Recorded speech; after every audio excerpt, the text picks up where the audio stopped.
Okay, so Julian was at Bydgoszcz from 1997 to 2005, and he started out as a teacher, and then he moved on to senior teacher, and then he was the young learner coordinator, and then he was the who basically did everything here. And if you've worked at IH Bydgoszcz, some of you might have lived in his flat that's still here as well. He was the academic manager at the Language Centre at St Mary's University in Halifax in Nova Scotia. And then he was seconded to the studio of Teaching and Learning, where he's currently an educational developer for teaching support there. And he's also a part-time instructor on the International Masters of Teaching English, and he's the CELTA Administrator and tutor and assessor at the university. And outside of ESL, he enjoys playing music and cooking with his 11-year-old son. So a very busy life, I think. So I'm going to hand over to Julian for this talk. Thank you very much. Thank you very much, Sandy, and it's a pleasure to be here today. Hello, everybody. Good afternoon. I'd like to thank Sandy for inviting me. It's great to be able to share some experiences here. And I just realised as I was chatting to Sandy before we started that I left on my slide inclusion and accessibility in Teams.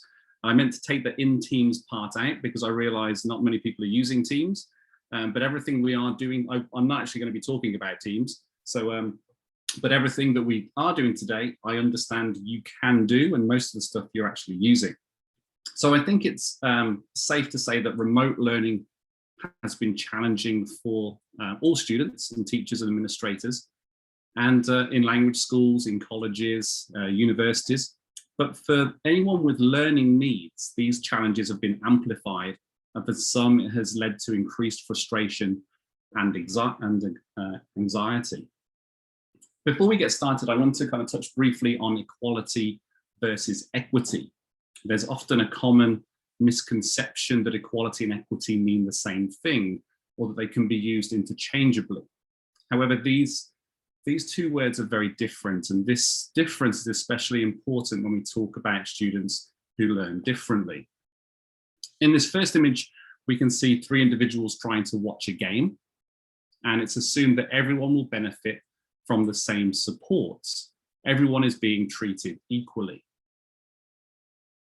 But in this second image, individuals are given different supports to make it possible for them to have equal access to the game. And so they are being treated equitably. I suppose what we're trying to aim for is in this third picture, all three individuals can see the game without any supports or accommodations, because the cause of the inequity was addressed. So the systemic barrier has been removed. So today we'll take a look at some of the accessibility tools that are available to you for free, and which are already built into many of the applications you use every day. These tools are designed to help you, your students, meet your individual and their individual learning needs, and hopefully help them feel more part of the community that they're involved in.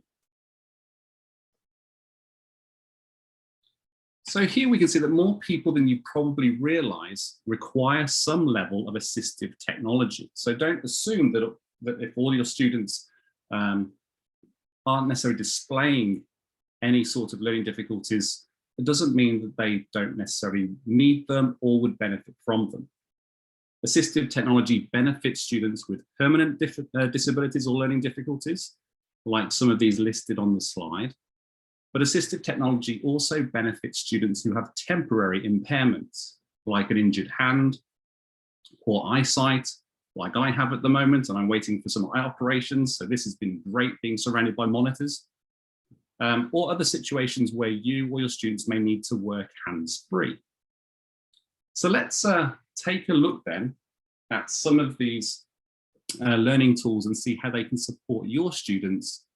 We'll look at Microsoft Word, PowerPoint, as I was saying before, I have a new appreciation for, OneNote, Microsoft Edge, Microsoft Lens, and how these can be used to bridge this equity gap among our students. I suppose a quick disclaimer, I don't work for Microsoft. I don't get paid in any way from Microsoft. I work on a Microsoft campus, although it's not the primary tools that we use necessarily. And I am surrounded currently by Apple products. So just so you know where I'm coming from. As we go through these applications, I'd like you to think about the following questions. And you can either screenshot this or just make a note. So how could I use the feature in my context? How could my students use this feature? And which one or two applications or features would you like to explore? Okay, so let's jump in. So you'll recognize this as a Word document. So we're going to start with Microsoft Word. And this might be something that you've used before, but it's something that I've really come to appreciate, especially even doing online CELTA courses, and it's the dictate feature, which you can see here on the Home tab at the top, and there's a dictate button here. And so this would fall under mobility issues, if we wanted to categorize it, or it just might be something that's easier for you or easier for your students to get thoughts down. So just to kind of give you an idea, I'll just read out something that I was saying before. Today, we'll take a look at some of the accessibility tools that are available to you for free, and which are already built into many of the applications you use every day, period. Okay, so you see it's not 100% perfect, and you do have to articulate the punctuation, but maybe with the exception of a few words, I can quickly edit and I have my text. So this has actually been, from time to time, if I'm observing a CELTA course, I might start dictating some of my notes as opposed to typing it, which can actually be really helpful. But also think about how could your students use this and how can it help them? Obviously, we have the situation if they can't use their hands for certain reasons, but it can also be a good way just to get their ideas down. Well, let's stay with Word, but move online. And this is an interesting document. I found this in my files from all of about 20 years ago. And I remember creating this because I used to get lots of questions about how we learn at IH Bydgoszcz. And so we developed this kind of sheet, really, that we could pass out to parents. And I even have a Polish version, which the Secretariat thankfully translated. But here, the beauty now of the documents that we have, and if you go into Word on the web, then you can do a few more things. And the next thing I'm going to show you comes up quite frequently. And again, think about how you could use something like this either with your students, or if you're in administration, how you could do something with parents, or even as a teacher, how you can interact with parents. So I thought I'd just use this for nostalgia point of view. But if we look at the ribbon here, and if we go to view, this is the Immersive Reader, which is very cool. As you can see, it cleans up the document here, and it will even read it out for me. Learning English with IH Bydgoszcz frequently asked questions. What happens if I'm interested in learning English at IH Bydgoszcz? Okay, and there we have some answers, which is great. Okay, but then now we have some formatting or some viewing tools up here. So if I click on this one, I can increase the text size, especially for me these days with my eyesight. I can increase the spacing, and we can change the font, and also we can change the background as well to make things more appealing to look at, which is pretty cool. But it doesn't stop there. Let's go back to white. Now if we jump here, we can highlight all of the nouns. We can highlight all of the verbs and so on, which again is very cool. But it doesn't stop there either. If we move across, and we can even separate the syllables as well with this little tab. Now, if we move to this one here, we can focus students just on a part of the text, from 1 line to 3 lines to 5 lines, which again is quite useful. We even have a picture dictionary. And if the word comes up in a picture dictionary, it will appear as a picture. But something that I really like is the translate tool. So if we jump down, which would have been very helpful 20 years ago, we can just jump to Polish there, put it into the whole document, and there we have the whole thing. Nauka języka angielskiego z IH Bydgoszcz. Często zadawane pytania. So that's something that I find kind of really cool. So there you go. So that's using the Immersive Reader. And we're going to come back to that often because one of the beauties of the Immersive Reader is it is present in all of the Microsoft applications, as well as Flipgrid, and as well as, what else? There was one more, Flipgrid, and I know something, and it's throughout Teams as well, just to throw that in there for fun. Okay, so let's move on to something else. Let's go to a class notebook. Now, I teach a lot of graduate courses at the moment with our International Master of Teaching English. So all of my students are international. Their language level ranges from a 6.5 IELTS upwards. So they still have quite, some of them do, well, most of them do have language requirements and language developments to be taken into consideration when we teach.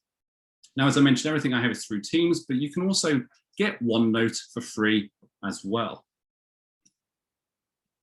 So here we are. Here's an example of one of my class notebooks. This is one of my courses on language awareness for teaching and learning. And a quick overview of the notebook. We have a collaboration space in OneNote. And this is a notebook that everybody can see. So when I open up this class collaboration space, I've got it on my phonology section here. When I show this on the screen, all of the students, well, I don't need to show it on the screen, but when I open it up, all of the students can see the same thing and they can interact with it as well. We can do all sorts of things. This shows I can write on the screen as well. So I can pair it, I can open it up at the same time on my iPad and I can write on it. I can add images. I can draw by using the draw feature up here, which is very cool. And I can also add audio in there as well, and also paste in images and so on. So that's really good. So that's the collaboration space that all the students can see it. And I use this most of the time as a way to put students into breakout rooms. They open up the same file and they can work on it collaboratively. I also have a teacher section, which is where I create all of my materials. And then from there, I can distribute it to all of my students' notebooks. So as the teacher, I can see everyone's notebook. Obviously, they will only be able to see their own notebook. And when I go into the notebook, I can see what everyone is doing in real time through reviewing the student's work, which is really cool. I don't think my student would mind here with something we were doing on CLIL. Oh, actually, I'll go to a different notebook. Let's pull up our environments course, which is on methods and approaches. This was actually something we did on different periods of history of ELT. And this particular group were looking at the direct method. You could see their task was to highlight key information.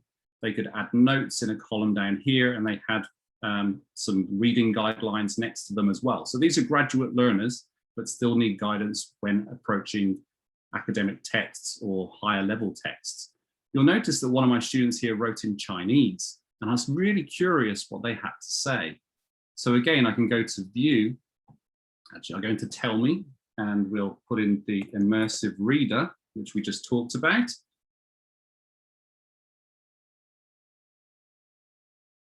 And there it is. So that's opened up my whole text, which the students can access as well. So they can, if they're struggling, they can open up the Immersive Reader with the text that I've given to them, and they can do all of the same things that... Julian, we can't see it in the Immersive Reader. Oh, I can't see that. Sorry.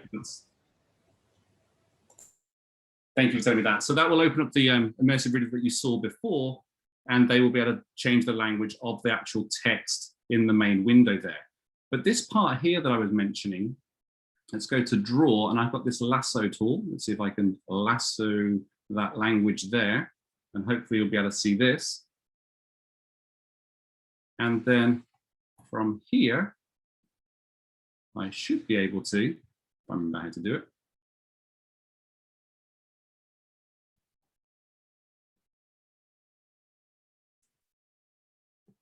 And I'm going to go to translate selection. There we go. Almost forgot how to do it. So you can see there's the comment from the student, and I can see what they wrote in English. So again, you're encouraging students to respond to something, even if they're using their own language. So lots of things you can do with the class notebook. All right, so let's go back to, I suppose one other thing I was mentioning about the class notebook, it could be an excellent way of communicating with parents if there was a parents page in there. And if you show the parents and the students how they can use the translate tool, you could even have a back and forth conversation with parents or with students, even within that notebook. The translation feature is really cool. At the end of the slides as well, I'll have a link on how you create your own class notebook in OneNote, not necessarily having to use Teams. So let's move on to something else. So this is now, I'm opening up the browser of Microsoft Edge. And because it's a Microsoft browser, it comes with all the same features that we've already been looking at. This is an article from One Stop English, as you can see there on the communicative language teaching. Again, if we go to the address bar at the top, we have the Immersive Reader, which I'll open up and it cleans up the document for you. And all of those features are there again. It will read it aloud for you. Advancing teaching, communicative language teaching. Okay, and then we have voice options. So I can speed up the voice. I can choose a different voice as well in here if I wanted to. Let's come back out there. I've got the same grammar tools. So highlight verbs. Let's highlight some adjectives and so on. So the same that we saw before.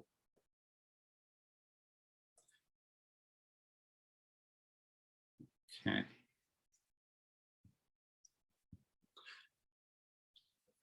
It also works with more, let's say, more academic texts. If you have much higher levels, this is from a language teaching journal.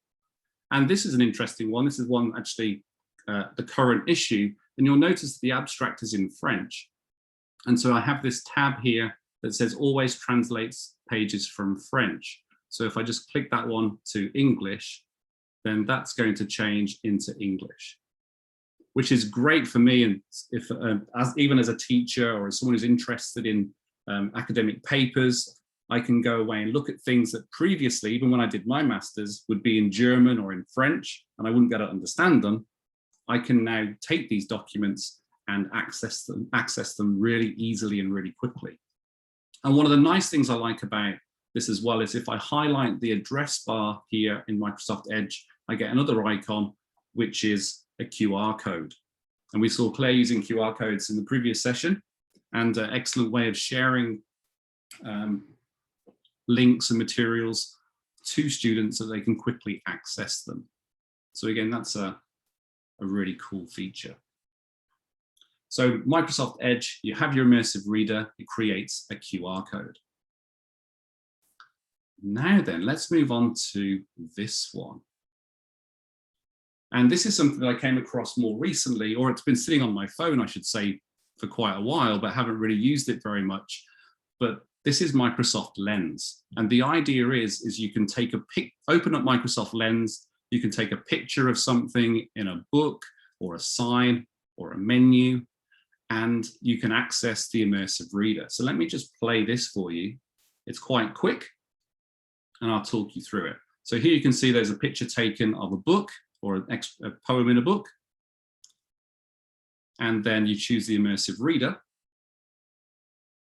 And it cleans everything up. Sarah Cynthia Sylvia Stout. Would not take the garbage out. And everything that we had before can be there. You've got the same features that we had in the other products or the other applications. And then again, you can also translate the documents. This is going to go into Spanish. Jamones. Y aunque su papá gritaba y gritaba, ella simplemente no sacaba la basura. So again, just imagine if you're on the holiday somewhere and you see a menu and you want to understand what it is. Again, would have been very helpful when I was in Poland and in Spain and in other places, just to check what I was doing. And just to show, here's another short video of someone actually demonstrating this at a conference. So here we go. So Office Lens, I mentioned it last year at that 2019, and since then, Office Lens has a great new feature. Immersive Reader is completely an Office Lens, just like you would see it in OneNote, Microsoft Word, Teams, and everywhere else. Let me show you how easy this is. Check this out. I'm going to take a picture of this sign. And the interesting thing that Office Lens will do is even though the sign was only one part of it and at an angle, it cleans it all up. So once I do that, I click on Done, and then I click on Immersive Reader. I can come in here and I can change the font size. I can select and change syllables. I can even bring in line focus. I can even turn on picture dictionary. And one of the coolest features that I have found, I can change the language. So I can go and take a picture of something at an angle, have it set the correct way, change its language, and have it even read back to me. And remember, there's over 60 languages available.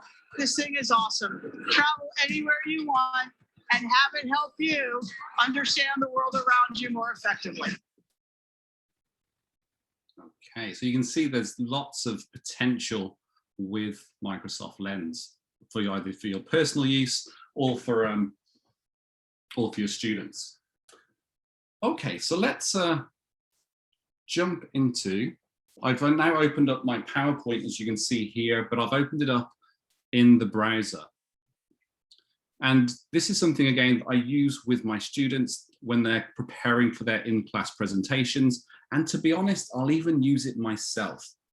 And this is called Presenter Coach, which is really helpful for students to practice what they want to do in the comfort of their own home, in the privacy of their own home, and get real-time feedback on their own presentation, which is really, really useful for second language speakers. And this is how it works. So if I go here to present, so bearing that this is available, I don't think this is available for the desktop app, but it is available for with the web online. So if I go to this drop down arrow here next to present, it says rehearse with coach. So I'm just going to press that and you should still be able to see it when it opens up. I've landed on my equality slide. I'm just going to let's start from there. Okay, so this is what happens. So I'm going to move my list of cameras out of the way. And now in the bottom right hand corner there, it says welcome to PowerPoint Presenter Coach. So it's in preview mode at the moment. It's a bit small, so I'll read it out for you. It says, as you rehearse, we'll give you feedback about how you're presenting. And at the end, you'll see a numerical summary and our suggestions. Okay, so this is what I'll do. I'll just start this one off.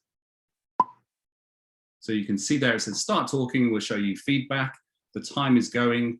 So I would say, so today we'll take a look at some of the accessibility tools that are available to you for free and which are already built into many of the applications you use every day. More people than you probably realize require some level of assistive technology. Assistive technology benefits students with permanent disabilities or learning difficulties, like some of these listed on the slide. So that's what you saw me do earlier. Now, if I stop that, and let's come out of it. There we go. You can see, hopefully you can see on the screen, it's given me some feedback. So here, good job rehearsing, keep up the hard work. So now I feel great. Okay, it says filters, fantastic. You didn't say too many filler words in your speech. Wonderful. Great job, your use of inclusive language. It also gives you your pace as well here as well. And the average pace over time. Pitch, which is something that's really useful for students. And I've noticed the older I get, my pitch is beginning to drop and I get quite low in my tone. So that's something I need to work on. And then originality. Now let's rehearse again. And this time, let me go to a slide where I actually have some text on the slide. So I'm going to try and move forward here to this one. So this one actually has text on the slide. And see what happens when I start, look in the bottom right-hand corner and see what happens when I start reading out the slide. So before we jump into these applications, I have a task for you. How could I use this feature in my context? Number 2, how could my students use this feature? Number 3, so you can see there it says try avoid reading the slides, summarize your key points. So that's the real time. And then if I press pause there and escape, it goes back to the web page, and there we go. So it's still giving me some positive reinforcement there, so I feel great. My pitch might have been a bit better, but it's going to say, there we go, repetitive language, my pitch. Then there's something at the bottom here around originality. Try to avoid simply reading the slides. Here are the slides you might want to work on. And again, this is feedback being given to the students. They're not losing face over anything. And what I'll often ask my students to do is send me your screenshot, your rehearsal report, or it could even be part of a tutorial if necessary. So that's, again, building, I suppose, building on from what Claire was saying, building some learner autonomy in your students and encouraging them to rehearse what they're doing. All right, so let's jump back to this one. So this lovely diagram is the what Microsoft call the periodic table of learning tools that Microsoft offer. And all of the colors there are the different applications that integrate with each other that have these features. So we have syllables on the left there, the reading aloud, we've got dictation, and then it tells you which applications have these supports. And all of these will be available for you. And so there we go. So we've got Microsoft Learning Tools availability. And some links to general accessibility tools and all the things I talked about. So there's a link there to tell you how to dictate your documents in Word. And so on. So some really cool links if you're interested in learning more. Race through it. Fantastic. There you go. Thank you very much. I hope you found it useful, even if you don't use something like Teams. I'm sure you use a lot of these applications already. And so there's lots of things happening that hopefully can help you and your students. Yeah, that was super useful, Julian. I didn't know about any of those things, and I've been doing presentations on accessibility online for ages, and I feel like I didn't know anything. I know, and it's sitting right there in your applications, and Yeah. and unless you kind of have a reason maybe to use them, and it's you need someone to point it out to you, and if we haven't noticed it, then why would the students? That immersive reader is amazing. Oh yeah, the immersive reader is great, and Microsoft are coming out with some more things around reading supports in the next 6 months or so, which look very, as I said, I'm surrounded by Apple products, but have got this newfound appreciation for what Microsoft are doing and how everything integrates together. Yeah, it's brilliant. Seeing how it all works as well, and thinking about what's available differently on the web and in your standing package and things. Yeah. Has anybody got any questions for Julian about any of that? I have, but I've got hiccups, so I might need to write them in the chat. I apologise in advance. Okay. Is the immersive reader, do you have to add it? Is it like an add-on? I don't believe so. I think it's if you go to the View tab, if you open up a Word document now and go to View, it should be there. If not, every application now has a Tell Me section, which is like a search bar. And if you just put Immersive Reader into that Tell Me section, it should come up. And this is on the web, right? This isn't this is the web versions of the application. Or now there might be some differences if you're on a PC. There might be some. I think Immersive Reader is still there on the. Let me have a look. So Immersive Reader is still on the desk. It's still there on a desktop. Okay, cool. You just might have a few functionality things might be different. Has anybody else got any questions for Julian about the presentation? No. I think, yeah, those links were fantastic. And if anybody does want the slides, or if they would like access to their slides, then send me an email. Yeah, and I need to send them to you as well. An email. Julian, could you put your email into the chat again? Yeah. And I'll put mine. I'll send you a copy of the slides as well. Yeah. I meant to do that before, but just didn't get to it. All right, don't worry. Yeah, so this one's mine, and then Julian will put his in there as well. Okay, so I'm going to stop that recording.